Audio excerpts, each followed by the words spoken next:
இன்றே டவுன்லோட் செய்து உங்கள் ஃபேவரட் ஷோக்களை என்ஜாய் பண்ணுங்க. அப்பாவை பத்தி உங்களுக்கே நல்லா தெரியும்.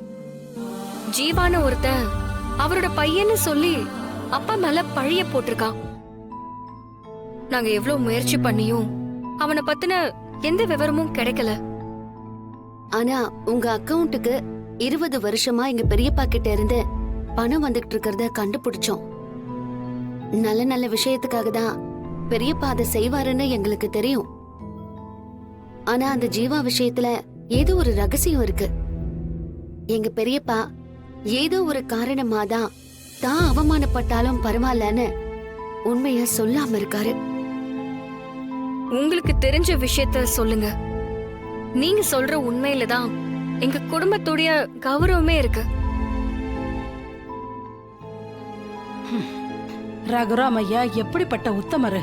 யாருக்கும் தீங்கே நினைக்காத அவரை பத்தி ஒருத்தன் குத்தம் சொல்லிருக்கான்னா அவரோட நேர்மைங்கிற நெருப்புல அவ எரிஞ்சு சாம்பல் ஆயிருவான். ரகுராம் ஐயாவை காப்பாத்தணுங்கிறதுக்காக நான் இத்தனை வருஷமா யார்கிட்டையும் சொல்லாம இருந்த உண்மைய உங்ககிட்ட சொல்றேன்.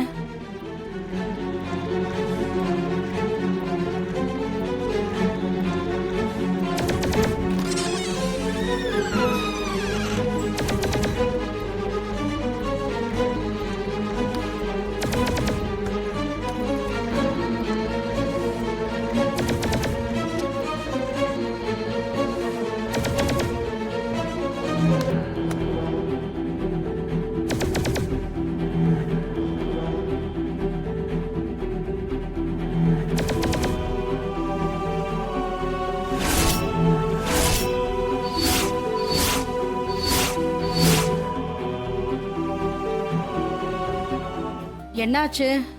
ஏன் இப்படி எல்லாரும் அப்செட் ஆயிட்டீங்க? அவரோட அப்பாவுக்கு செஞ்சு கொடுத்த சத்தியத்தை காப்பாத்துறதுக்காக தான் பழிய ஏத்துக்கிட்டு பெரியப்பா அமைதியா இருக்காரா? இந்த உண்மைய நாங்க சொன்னா அவரோட சத்தியத்தை நாங்களே உடைச்சு அவரை தர்ம சங்கடப்படுத்துற மாதிரி ஆயிடும். ஆமா மாயா, இந்த விஷயத்த நாம இப்ப பேச வேண்டாம். மாயா, நம்ம வேற என்ன செய்யறது? ஒரே ஒரு வழிதான் இருக்கு. என்ன? டிஎன்ஏ டெஸ்ட் வச்சு ஜீவா பெரியப்பாவோட பையன் இல்லைன்னு ப்ரூவ் பண்றதுதான் ஒரே சாய்ஸ். ஆமா மாயா, நீ சொல்றதான் கரெக்ட். ரகுராம் ஐயாவுக்கு எந்த கெடுதலுமே வராது. நீங்க தைரியமா போயிட்டு வாங்க. ரொம்ப நன்றிங்க. வரோம். வாங்க.